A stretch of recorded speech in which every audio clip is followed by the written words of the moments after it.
Shalom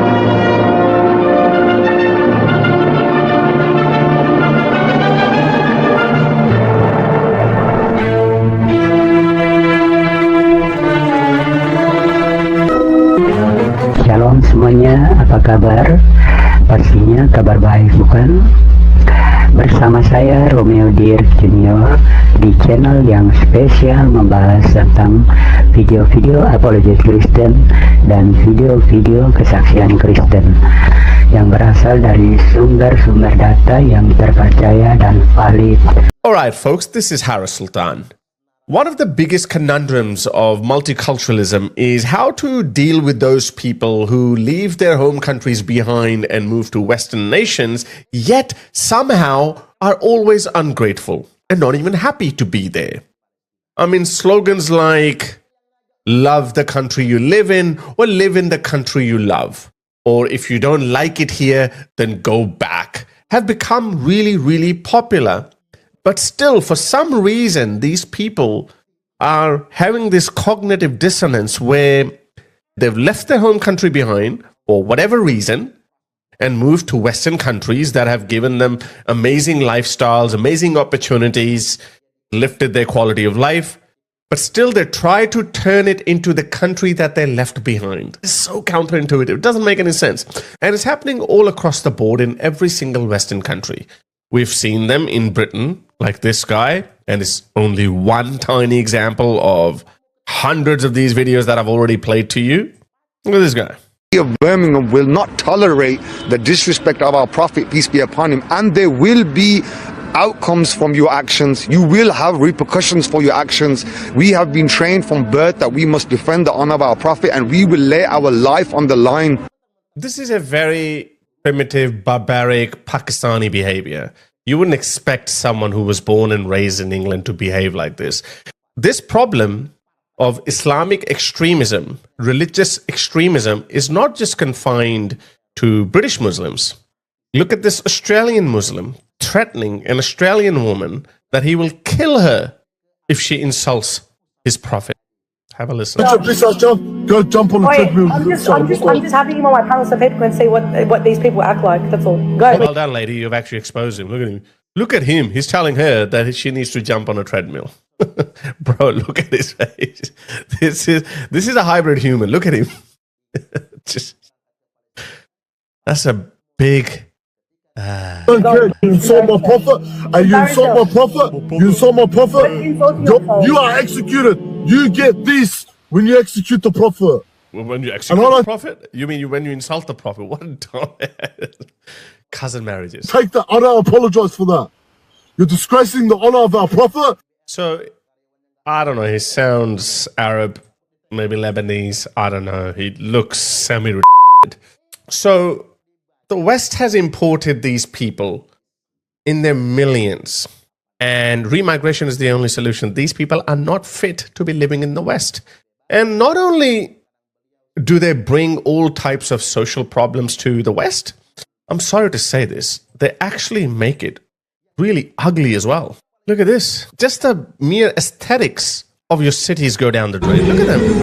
Just look at them. What is this? Just ugly. This is not England. I know most of you white people would probably never say that in front of the world because you might say, oh, it sounds a bit racist. But don't worry, I'll do it for you. I have brown privilege that I will use to its maximum. Look at this. Look at these clothes. What are they wearing? It's just so hideous. It's absolutely disgusting. Just like you can make fun of these people. Look at them. Look at this. Look how hideous this is. Look at this. This new parade. Look at them. They're hideous. They're all hideous. I shouldn't go full screen on this because hideous. They're all hideous. I don't think I can show most of it. It's not like they are Victoria's Secret models. In that case, I would say, okay, you know what? I don't mind this nude protest, but look at them. Absolutely freaking hideous. And I'm sure you would have no problem in calling them out because they're all mostly white. Isn't that amazing that you as a white person can speak about the terrible aesthetics of your own community, but if you did the same for another cultural group, you will suddenly become racist. That's what we call brown privilege, which I have. I'm on your side, so don't worry. I'll do the dirty work for you. Anyway, but this video is not about this. We've already seen that. I've shown you so many examples of these people uglifying these once beautiful cities. But let's just go back to the original point that I made at the start of the video.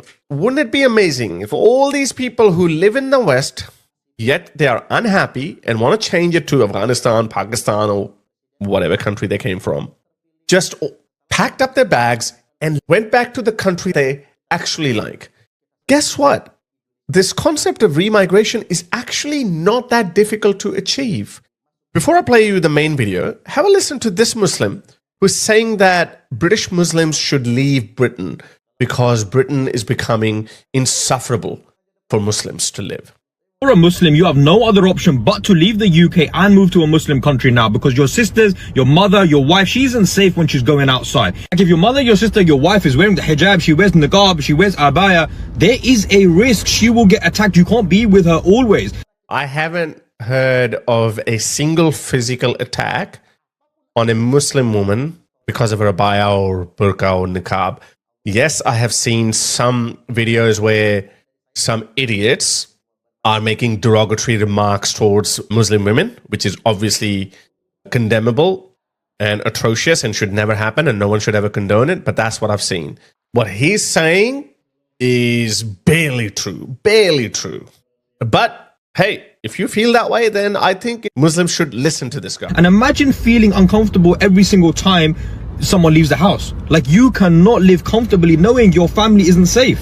5 years ago, it was like, come on, you should try to leave the UK, make hijrah, Muslim lands. 3 years ago, you should try. Now, it's like you need to. It's so amazing that he has practically shown you in the last 5 years how things have become worse and worse. And only Allah knows how bad it's actually going to become. Like, you guys need to start planning for your get out.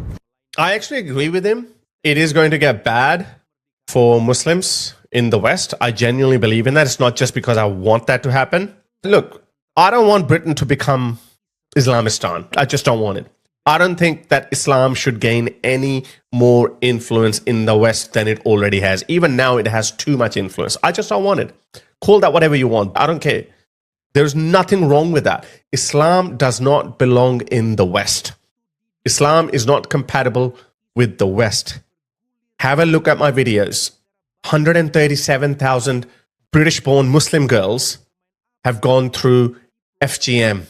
This is a problem that belongs exclusively to Islam.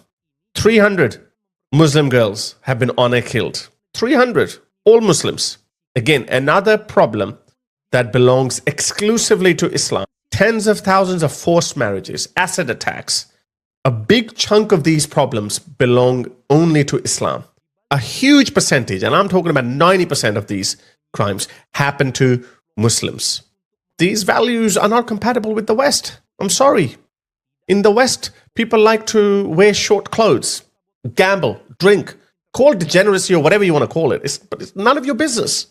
The Westerners are okay with that. We don't want your primitive, barbaric, backward, medieval practices here in the West. Whether that's Australia or Britain or Canada, we don't want that here.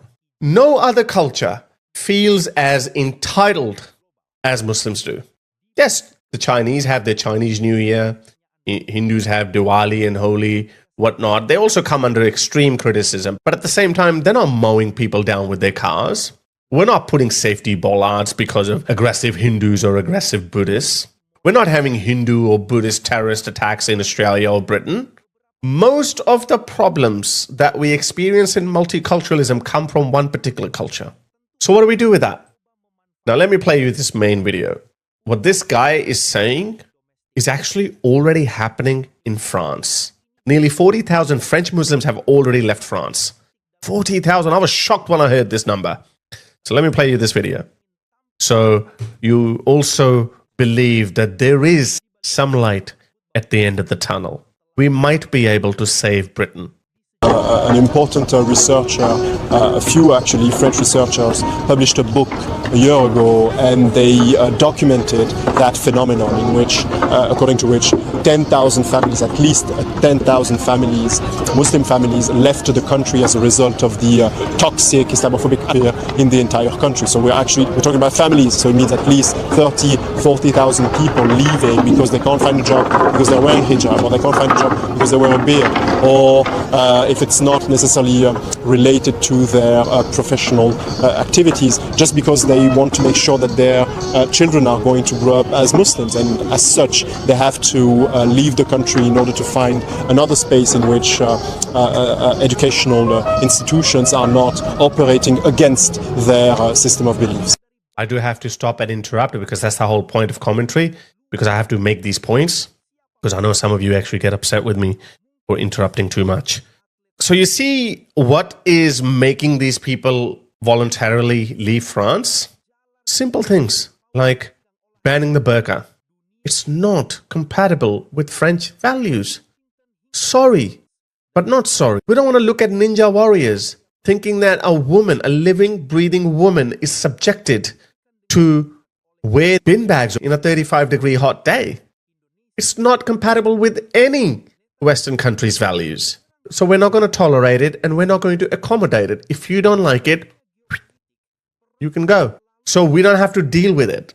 Yes, that's hardly a comfort for that woman who, instead of leaving her husband, who's making her wear this bin bag or her religion, sorry, if you can't adapt to French values, then you have to go. So what should Anglo countries do? Ban the burqa. Ban halal food. We do not want to torture animals.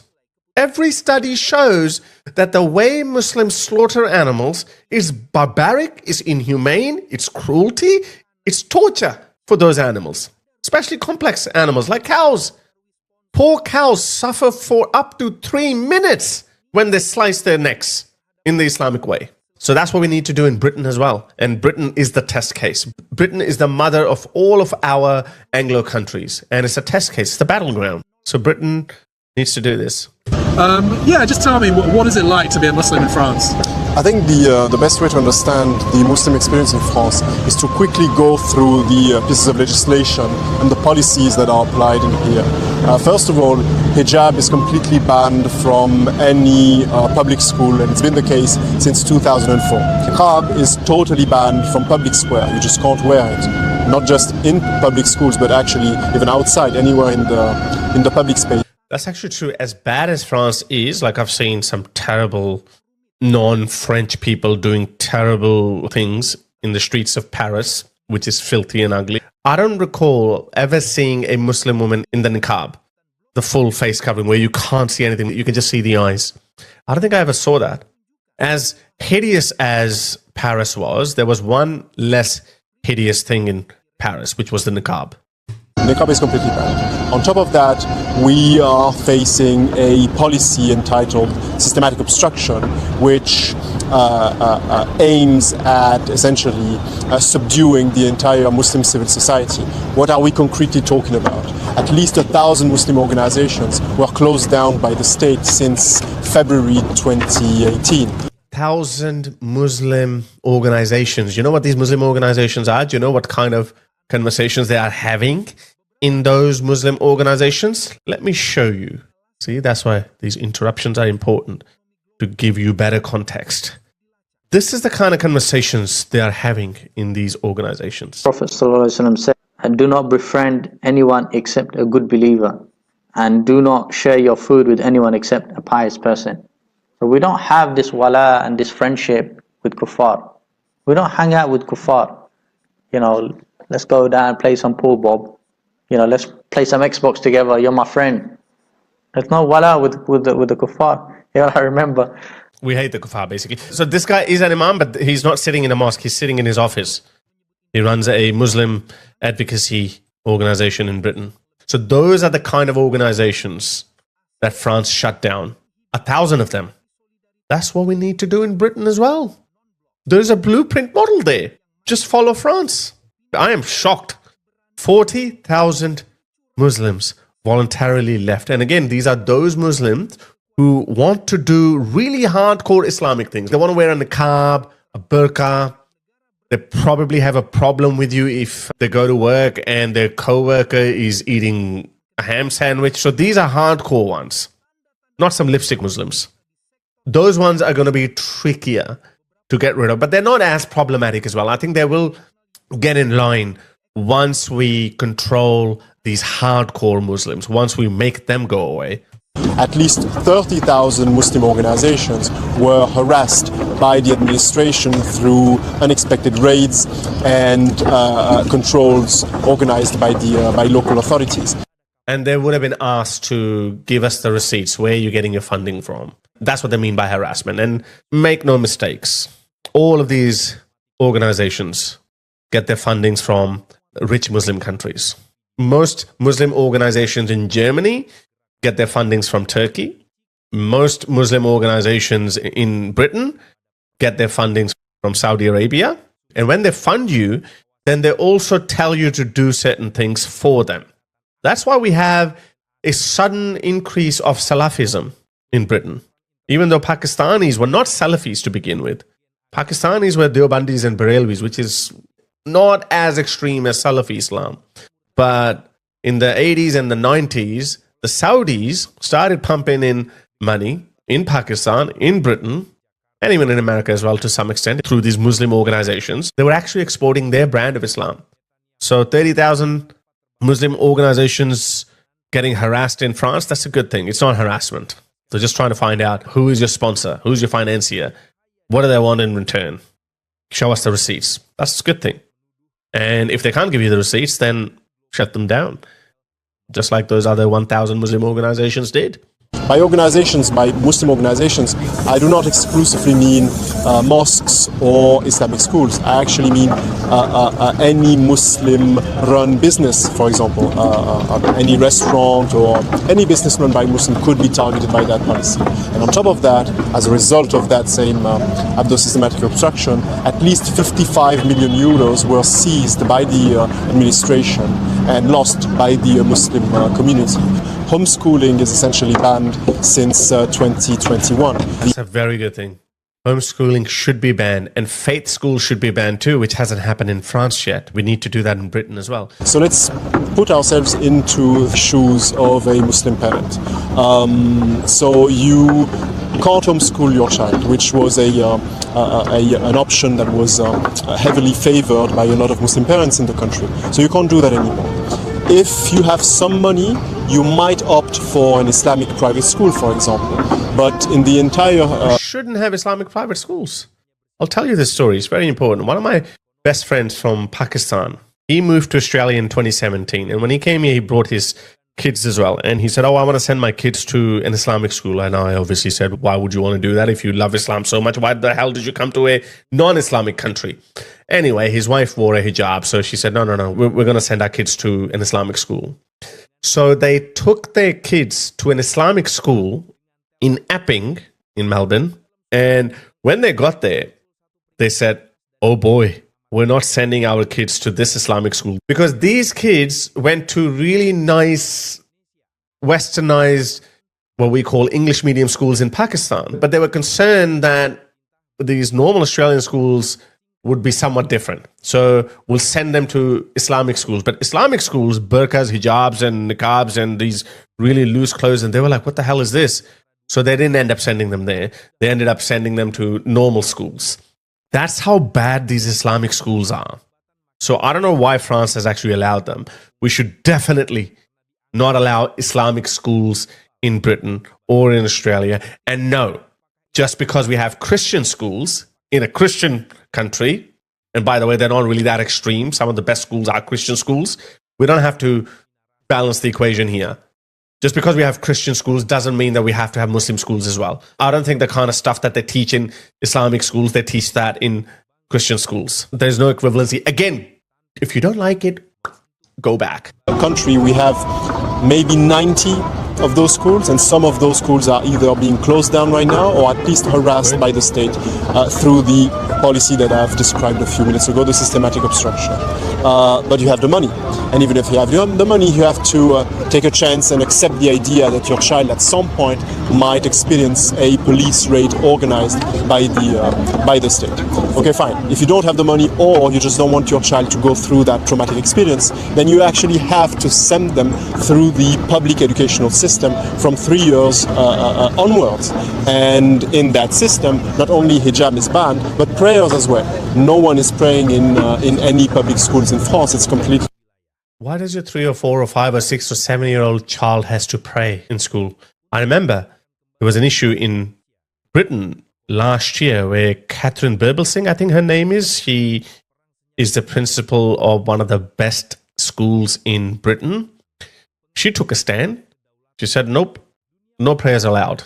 And then Muslims harassed her, attacked her, intimidated her. But that amazing woman, she didn't back down. And we need to apply those policies across the board. We're headed that way. It's going to happen, guys. I know these woke politicians were always pussyfooting around these multicultural issues. The temperature of the public is rising. They are not going to put up with this anymore. They have created these islands of strangers all across these Western countries, and now they're paying the price. That's why I see so many angry comments by people. I think there was a comment just yesterday underneath one of my videos where this woman said that I'm 32-year-old woman. Every person in my neighborhood has moved out, and foreigners from other countries, other cultures have moved in. I feel so harassed and scared that I don't even feel like going out. Just imagine that. That must be so heartbreaking and so depressing. I told the lady, I said, look, sell it and get out while you can, because we need to concentrate our powers. Okay? Now there is some momentum. We are moving forward. And I know for a fact that you're going to reclaim your country back. But don't be a needless casualty by choosing to remain in a suburb or in a town where you are too scared to even go out. Move to a white neighborhood, live there, and concentrate your power. Banned. We've seen cases in years in which the teachers actually called social services, or at times the police, when they saw some children, some Muslim children, practicing prayer in their facilities. Macron a few years ago said the struggle against so-called separatism and Islamism is a generational struggle, and that's one of the reasons why he decided to ban homeschooling for Muslims. I didn't know Macron was such a champ. I know a lot of people who follow me are conservatives or on the right of the spectrum, and they hate Macron. You got to like Macron for that. Because he doesn't want Islam to be shared to the next generation. Good. Of course, we're facing a massive repression, a massive form of persecution, which essentially means that life for activists is extremely hard. We've seen cases of Muslim leaders being prosecuted because they uttered the word intifada during a pro-Palestinian speech. I'm referring here to Elias Dimzalel, who's one of the key leaders of the Muslim community and a founder of Urgence Palestine, the main pro-Palestinian umbrella group in the entire country. So the space is shrinking. So was he jailed? I hope he was jailed. And yes, I don't think I've seen pro-Palestine protests in Paris, the kind of protests that we see on every other weekend in London. I know Germany doesn't take any hostages. I've seen plenty of videos where the German police goes full berserk on these pro-Pali, pro-Intifada, from the river to the sea, Palestine will be free crowd. They go full crazy on them. I like that. But I haven't seen anything in Paris. They must have been discouraged a lot. Well done. Macron has done well. I'm sorry, I don't like Macron. But despite everything, we've seen the rise of new Muslim voices since 2021. And despite the pressure, despite the repression and the co-optation by some leftist parties, we've seen, despite everything, autonomous voices, autonomous Muslim voices are still allowed and maintain and continue to inject their narratives in the public domain. It's of course extremely hard, and we're going through phases in which we might be raided by the police, in which some of us actually were raided by the police or placed under house arrest. That happened last year, for example, during the Olympics. Yeah, because they didn't want any terrorist attack. That's pretty simple. Oh, Jesus. So, of course, the challenges are extremely intense, and I would argue quite unprecedented in the West at large. You've laid out all the problems, all the issues. Is there anything practical we can do? I would argue for those who are living in the country. Of course, not everyone can leave. Not everyone is going to have that option. So we should be able to do some GoFundMe campaigns for these people. If you really want to leave, surrender your passport or renounce your citizenship, and we'll help you buy a ticket. So we really need to continue essentially to strengthen our resolve and strengthen those who are actively engaged in the fight for our fundamental rights. I would argue that there's no other route than activism, than engaging in the public sphere in order to secure our rights, or at least support those who are engaged in the struggle. For those who are living outside of France, of course, just because of a very simple condition, the language barrier can be a big obstacle, and it's quite harder to just document yourself on what's happening in France. So maybe following 5 Pillars, following Cage, following organizations on the ground that are documenting what's happening in France is quite key, because not only are you going to express solidarity with the Muslim community that is in dire need for that solidarity, but on top of that, you will easily realize that what's currently happening in France might at some point become your own situation in either the UK, Canada, the US, or so on and so forth. So just using that angle, making sure that you are on top of the sharpest Islamophobic updates is, I think, quite key, because it's giving you enough information to prepare yourself for the fights you'll have to fight in the future. So, see, guys, there is light at the end of the tunnel. If we tweak our laws a little bit, and as I've always said, change the culture. Change the culture. Be proud of your native history, identity, culture, values. Be proud of it. Don't need to apologize for it. If you see anything like this at your workplace, be aggressive about it. Protest. Rip this notice off. And maybe heat up your crispy bacon in it, or a ham sandwich in it. Like this, I would insert my Asian roast pork meal for reheating. Absolutely do that. Say, no, look at this. Look at the entitlement. Due to religious reasons, this microwave is for halal food only. Fuck off. Out. No. We are not going to tolerate this, little Abdul. Bring your own microwave, or better, resign. Go and live in Saudi Arabia or the UAE. Actually, no, don't even go there, because they're becoming westernized too. Go to Afghanistan. Yeah, Afghanistan is perfect for you. Sell your house in London. You'll have what? I don't know, 200,000-300,000 pounds, which will be a lot of money for you in Afghanistan. You can put your daughters in whatever bin bag you want to put them in. You can make your boy grow a beard as long as you want. You can marry him off to whichever cousin of his you want to marry him off to. Do all of that. Nobody would make any snide remarks towards your activities. But while you're living here, we've had enough. We do not tolerate this bullshit of yours. So, slogans like these are only going to become more popular. Love the country you live in, or live in the country you love.